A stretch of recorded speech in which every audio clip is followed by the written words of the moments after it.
को powered by Vimal. Vimal बोलो जुबा केसरी. प्रदेशाध्यक्ष महबूब शेख माझ्यासोबत आहेत. भाई, अमोल मिटकरीनं एक ट्विट केलेलं आहे की बीडचे खासदार बाप्पा यांचा संवाद झालेला आहे. असं आहे की सगळ्यात मला हसू येते की आपण कुणाच्या ट्विटची बातमी करावी. ज्या माणसाची दुकानदारीच हे खोटं बोलण्यावर चालली अशा व्यक्तीच्या ट्विटला किती महत्त्व द्यावं हे पहिला प्रश्न आहे. आणि राहिला प्रश्न, बजरंग बाप्पांनी फोन केला तर बजरंग बाप्पा हे शरद पवार साहेबांच्या सोबत आहेत, ते त्यांचे खासदार आहेत. काल ते स्टेजवर होते. ते कुठल्याही परिस्थितीत दादांना फोन करणार नाहीत. आणि जर केला असेल, करणार तर नाहीत, पण केला असेल तर कदाचित त्यांनी हे सांगायला फोन केला असेल की इथं येऊन अजितदादांनी त्यांची लायकी काढली होती, ज्याला ग्रामपंचायतला मुलगी निवडून आणता येत नाही तो लोकसभेला उभा राहिला, असं अजितदादा बोलले होते. जर केलाच असेल तर त्यांनी फोन हे सांगायला केला असेल की दादा मी निवडून आलो, पण दुर्दैवानं तुम्हाला तुमच्या पत्नीला निवडून आणता आलं नाही. माझी लायकी बीड जिल्ह्यातल्या जनतेने दाखवली. हे काल ते भाषणात बोलले. आणि कदाचित त्यांनी अजितदादाला हे सांगायसाठी केला असेल तर असं आहे की कुणीतरी ट्विट करतं आणि आपल्याला बातमी मिळावी, आपल्याला प्रसिद्धी मिळावी. काही लोकांना काही कामच नाही, त्याची दुकानच त्याच्यावर चालली. अशा लोकांच्या ट्विटला आपण किती महत्त्व द्यायचं. बजरंग बाप्पाला 6 तास देवगिरी बंगल्यावर अजितदादा घेऊन बसले होते उमेदवारी व्हायच्या अगोदर. त्याच्यानंतर बजरंग बाप्पांनी शरद पवार साहेब, जयंत पाटील साहेबाला येऊन सांगितलं की मी पक्षाचा उमेदवार होणार आहे, मला प्रवेश करायचा आहे. शेवटी आता प्रवेश झाला, ते निवडून आलेत, खासदार म्हणून निवडून आलेत. आणि असं झाल्यावर ज्याला 4 जागा मिळाल्या त्यातली 1च जागा निवडून आली, 3 जागा पराभूत झाल्या. अशा पक्षाला कशाला ते फोन करतील. भाजपला फोन केला तर आपण समजू शकतो की केंद्रात मोदीचं सरकार आहे. तुमचा कारखाना अडचणीत आहे, दादा मला आता पदरात घ्या, असंही अमोल मिटकरी म्हणाले. असं आहे की अमोल मिटकरीला काय माहिती हो. बजरंग सोनवणेचा कारखाना मराठवाड्यातला सगळ्यात चांगला चाललेला कारखाना आहे. कारखाना अडचणीत असता तर बजरंग बाप्पा सोनवणे निवडणुकीला उभा राहिला नसता.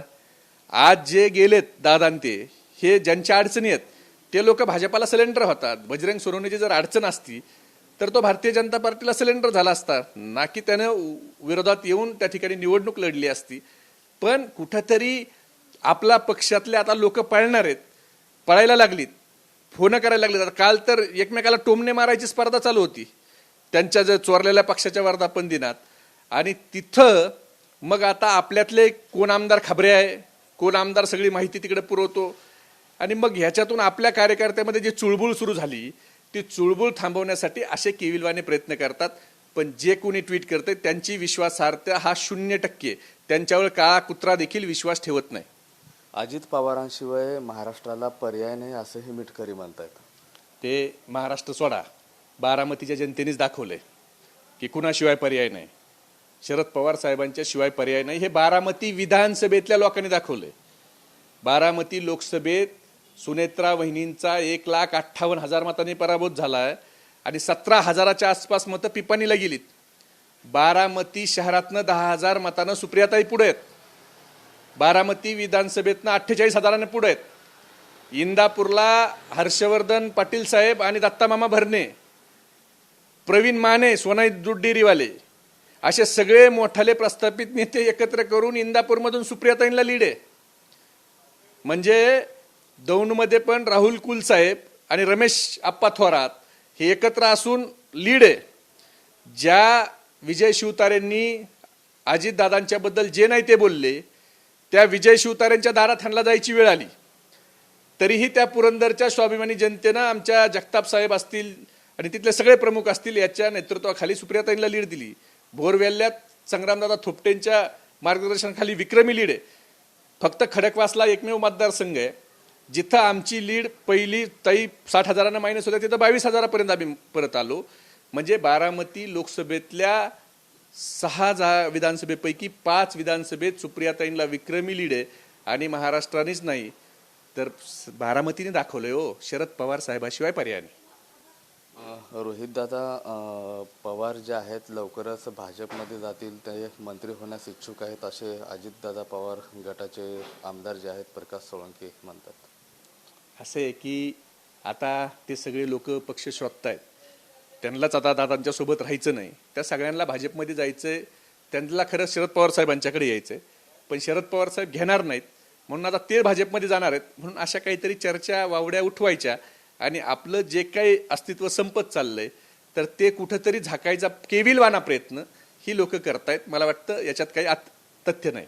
बीडसह मराठवाड्यातले किती आमदार आहेत अजित दादा पवारांचे जे तुमच्या संपर्कात आहेत, तुमच्याशी काही संवाद झाला? असं आहे की जवळपास मराठवाड्यातले तर सगळेच आमदार एक अपवाद सोडता बाकी जवळपास सगळेच आमदार आमच्या पक्षाशी संपर्क करतायत. एक हे ते भाजपमध्ये जातील, पण बाकी सगळे आमच्या पक्षाशी संपर्क करतायत. पण पक्षाच्या कार्यकर्त्याची ही भावना आहे की ज्या लोकांनी डायरेक्ट शरद पवार साहेबांच्यावर टीका केली, त्यांच्याबद्दल वाईट बोललं गेलं, त्या लोकांना परत पक्षानं घेऊ नये अशी भावना आहे. म्हणून संपर्क आता मराठवाड्यातला एक आमदार सोडता बाकी सगळे आमदार हे संपर्क करतायत. पण आता पक्ष ठरविल की कुणाला घ्यायचंय कुणाला नाही, कारण तो सर्वस्वी अधिकार शरद पवार साहेबांचा आहे. जयंत पाटील साहेब हे बसून निर्णय करतील, चर्चा करतील आणि कुणाला घ्यायचं हे ठरवतील. पण कार्यकर्ता म्हणून आमची जी काय भावना आहे ती भावना हीच आहे की ज्यांनी शरद पवार साहेबाच्या कर्तृत्वावर प्रश्नचिन्ह निर्माण केलं, ज्यांनी शरद पवार साहेबाला फसवलं आणि डायरेक्ट शरद पवार साहेबाच्या विरोधी बोलले, त्या लोकांना घेण्यास मात्र सर्वसामान्य निष्ठावंत कार्यकर्त्याचा विरोध आहे. पवार साहेब माफ करून त्यांना क्षमा करून कुठेतरी मन मोठं करतील असं वाटतं? नाही, आता ते आत्ताच सांगता येणार नाही. आमच्या भावना आम्ही शरद पवार साहेबाला कळवल्यात. आता ज्या वेळेला जसा जसा वेळ पुढे जाईल त्या वेळेला बघू काय काय होतंय. नक्कीच. हे होते महबूब शेख. कॅमेरा पर्सन हर्षलसह मी महेंद्र कुमार मुधोळकर, TV9 मराठी, शिरूर कासार, बीड. को पावर्ड बाय विमल. विमल बोलो जुबा केसरी.